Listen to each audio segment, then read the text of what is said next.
So first, the eyelid, if we had one, it would just go on top of the eye, just around it. And its function is to cover and protect the eye with a layer of thin skin. And same with conjunctiva.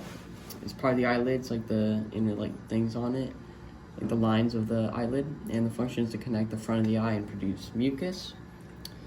The lacrimal gland, which produces tears which drain into the nasal cavity via the lacrimal duct, is again part of the side of the eye into the nose. Can't see it. And same with the next thing, the extrinsic eye muscles, and it's just responsible for rotating the eyeball and just rotating them through these. So the cornea, which is this one right here, its function is to just focus light rays. And next up is the sclera, which is this white layer right here. Next up is the optic nerve, which is on the back. And you feel it when you push down, just like that hard rope feeling. Yep, right here. Oh, wait, can you see? Yeah, there we go. Right here. And its function is to just transmit visual information from the eye to the brain. The choroid layer, which is right underneath here, right here. There we go. Can you see? Yeah, there we go. Right here, the choroid layer is right here. And its function is just to contain blood vessels. The ciliary body, which is right here, it's hold the lens in place. The tapetum, which is this light blue right here. There we go. Yep. And its function is just to reflect light back through the retina. And next up is myopia. I think that's how you say it.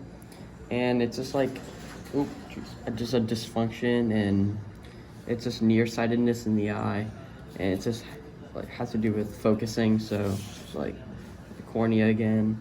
And then next up is hyperopia, which is farsightedness, and again it just goes through the eye and just has trouble. All right, Anthony. I'm going to hand the phone to my wonderful partner, Michael here. Okay. Alrighty. So first, you have the lens, which is this green little thing right here. Then we get the iris.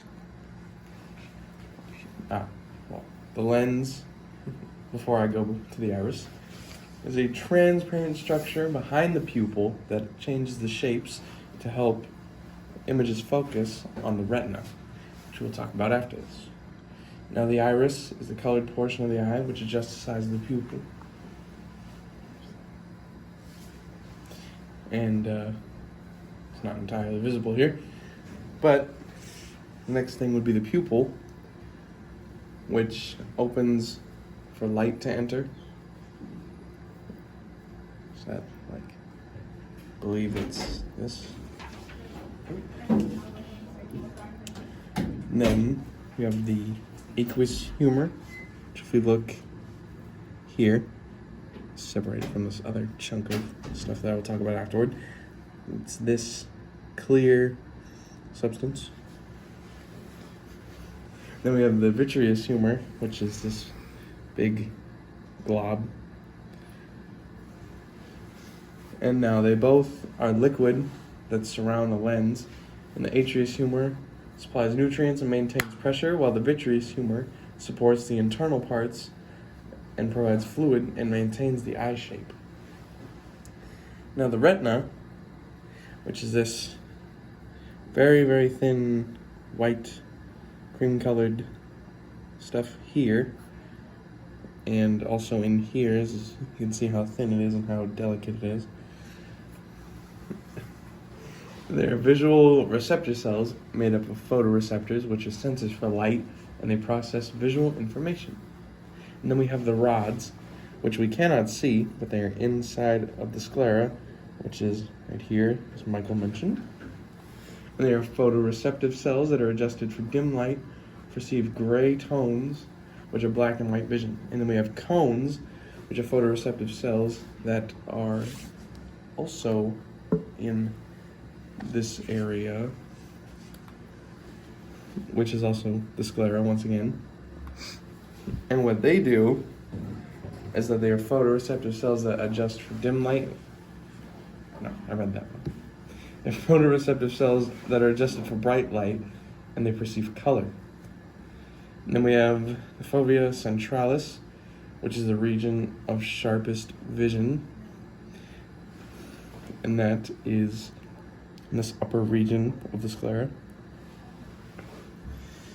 And then we have the optic disc, which is also in this region, and it is for the sharpest vision.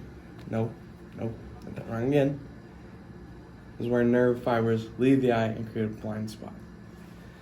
And this is just slightly above the fovea centralis, so it's also in this upper area. We cannot see them, but it is there. And the fovea centralis is for sharpest vision. And then we have some diseases, which obviously aren't on this eyeball. We have glaucoma, which is a condition of increased pressure within the eyeball, and that causes gradual loss of sight. We have astigmatism, which is when the cornea is not the normal shape, part of the field of view is out of focus. And then we have cataracts, which is when the lens becomes hard and opaque, which is this once more.